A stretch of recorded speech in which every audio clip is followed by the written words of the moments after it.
And this is something I didn't do late into 2018. There's a certain part of doing this show where I said I'm not talking about politics anymore. The most recent time I may have talked about politics was when I talked about Google and Gavin McInnes and Alex Jones. I think that was the closest I ever was to talking about politics after Derek left. Him and I talked about the midterms and all that stuff, but I don't know. There was just a part where I didn't want to do it anymore, and it was getting to a part where both sides, I was just like, I just don't want to deal with this. This is toxic. But I never rule it out, and I never rule anything out, a topic out, because who knows? Maybe I will want to come back to it. And if you've already seen the title, you know I'm coming back to it this week. And I was also kind of in a space where I was a little bit worried about the people who would stop listening to this show and stop caring about this show. And quite honestly, I just don't care anymore because this podcast network is loud and opinionated.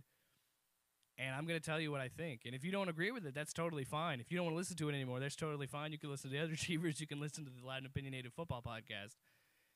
I don't care. I've come to a point where I'm just going to give my opinions. And you're going to be surprised at how much I do play in the middle. I really do. I mean, I've joked about it that I'm a registered Democrat, but I'm very much a moderate Democrat. And I'm going to tell you right now, I'm going to do something different too with the RSS feed. I joked about how I'm done talking about it. I'm not.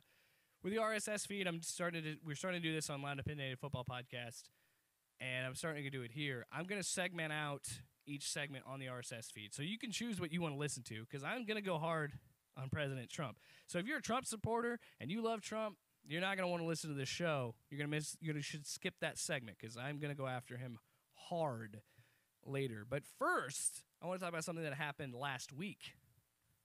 This last week, not last week, but it happened, I think, Tuesday. Who knew that this would happen from a razor company? But Gillette released their toxic masculinity ad, which is a 2-minute ad, and everybody has to have seen it by now, right? And if you haven't, I'll put a link down below in the description so you can go search it out yourselves. But yeah, so I watched it and I thought it was a pretty cool ad. I really liked it. And of course, because it has to deal with masculinity in men and gender stuff, and we're 2019, we're getting 2018's leftovers of just stupid things to be mad about. We're starting 2019 strong with this. And, the whole tagline, the best a man can get, takes on a whole new meaning in the Gillette ad. And the whole idea of the ad is you're seeing kids fighting and someone breaking it up, and you're seeing a man see a woman walk by and he gives her a certain look, like, hey, she's hot, she's sexy kind of look. And then you see, it's just different examples of, stuff that's happened in the Me Too era. And honestly, I don't understand. I have two lines of thought about this. One, I think it was a bold strategy by Gillette, because we all know what happens in we live in a world where, and it sucks, but it's true. We live in a world where almost every single thing is politicized. And I got to give them credit, because this is a world where it's risky to get woke, as the people say. And it's risky as a big brand to take a political stance. And so I think this is, I got to applaud them for it. But I also understand the idea behind it. Because everything is politicized and because everybody has to be angry about something, they're getting more and more brand recognition than they could ever have hoped for in 2019. Because now everybody's talking about them. And when you have legitimate competition from, Schick or Dollar Shave Club or these outside sources, how else do you get more? How do you get more people to draw to your product? Oh, you get people to get angry about it. You want proof of that? It works. It worked for Nike. Nike has the Kaepernick ad. Everybody that's against the kneeling and everything, everybody's mad about that. They burn their shoes, which is idiotic, or they throw their razor in a toilet in this case, which, again, you're an idiot. You already bought the product. I don't see what you're trying to prove there. But by doing that and getting people upset, it's just going to help them. I think it's going to help. It helped Nike. It's going to help Gillette because people are going to constantly talk about it. And with the politicization, if I could say that word, the politicization, forget it. With everybody picking a side and being so divisive now, you're going to have, and I'll talk more about this in a second, but you're going to have right-wingers that hate it because they think it's, pussification of America, and you can't be a man, you can't be masculine. That's the take. And then you're going to have the guys on the left, and they're going to be like, hey, you know what? Maybe this is the way that we should be. And you're also going to have the male feminists who are like, yeah, men suck. You're going to have the super hardcore extreme feminists that's, are like, yeah, this is right. We've been saying this for years. Men are terrible, blah, blah, blah. You're going to have all these aspects. So when you have the right-wingers saying that, hey, this is against masculinity, we hate this, people on the left are going to buy the product. You see what I'm getting at? And as far as feminists go, you shave your legs, don't you?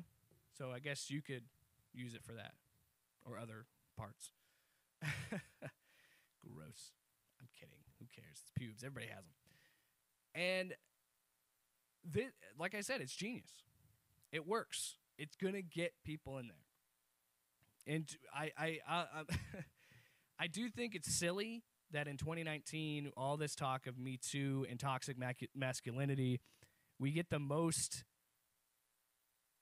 rise out of people when it's done by a shaving company, when it's done by a razor company.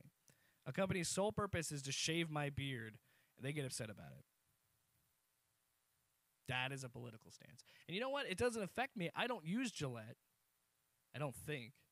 I never know. Ashley buys me razors because, I'm a beta male. But I never, as you can tell by my face, the people watching this on YouTube, you've seen me. I have a beard. I have a bearded face. So I don't use Gillette anyway. So it doesn't affect me that way. I will say, though, it's almost as funny as when the Pepsi commercial with, is it Kendall Jenner? Yeah, it was Kendall Jenner, I think. It could be one of the Jenner girls. When she saved the whole world with a Pepsi. It's the same mentality here. I like it. Also, the people that are angry against it, getting woke, why? Why are you so upset about Gillette's political ad? What purpose does it matter to you that they decide to make a stance and decide to have this political ad? You probably weren't going to buy them anyway because Gillette, they're pretty expensive razors. So does it really affect you that much? Is it really that big of a deal in your everyday life? I mean, let's just jump into the part about the right-wingers. I mean, let's look at – it was almost – I could have synchronized a watch to when every right-wing radio host, any conservative radio host or talk show host was going to freak out about this. You could almost all, get it lined up because they all do. This anytime they think there's anything, for some reason, you got guys like Hannity, which actually I take that back. Rush Limbaugh is probably the big one.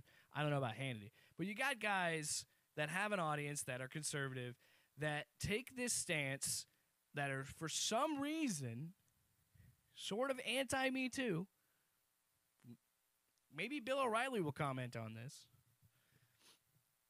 Some sort of anti-Me Too, anti-this, whatever it is, and they think it's a pussification of America. And they think that they're saying you can't be manly. I heard that, you got Rush Limbaugh doing what I'm doing, dedicating a whole segment about how this is bad. And he said this is the epitome of him, as he starts off with saying this is what the problem is when we're getting to a part where millennials are getting corporate jobs and they're starting to run companies. Really? Millennials are the problem. Could it be that people from your generation, Rush, get a little grabby, squeezy when they shouldn't be in positions where they have power and have to force, and because they have power, women can't come out until 2017, 2018, and now into 2019, they can't say something about it. But millennials are the bad generation, and we're the bad people because we decide to use a platform, in this case, which is hilarious, a razor ad, to say, hey, let's all agree to stop being jerks. Let's all agree to stop harassing women. Let's all think about this and not resort to violence and aggression right away with confrontation. I know it's hard to do because we have to apologize. And then this whole narrative that you have to apologize for being a man. No, you have to apologize for being an asshole. That's where you have to apologize. You shouldn't beat people up. You shouldn't catcall women. You shouldn't sexually harass women. That's the whole point of the ad. The whole point of the ad is, as men, we should hold ourselves to higher standards. I don't think Gillette says that every man does this. I don't think Gillette says that every man that has any interaction with a female tries to sexually harass her or treat her like shit. No, I'm not saying that, and I don't think Gillette is. When you make a point like this, when you make a stance like this to say, hey, let's all be better, you have to go to the extreme. And I'm sorry, it's not millennials' fault that your generation harasses women and rapes them. Millennials rape women too. That's not what I'm saying.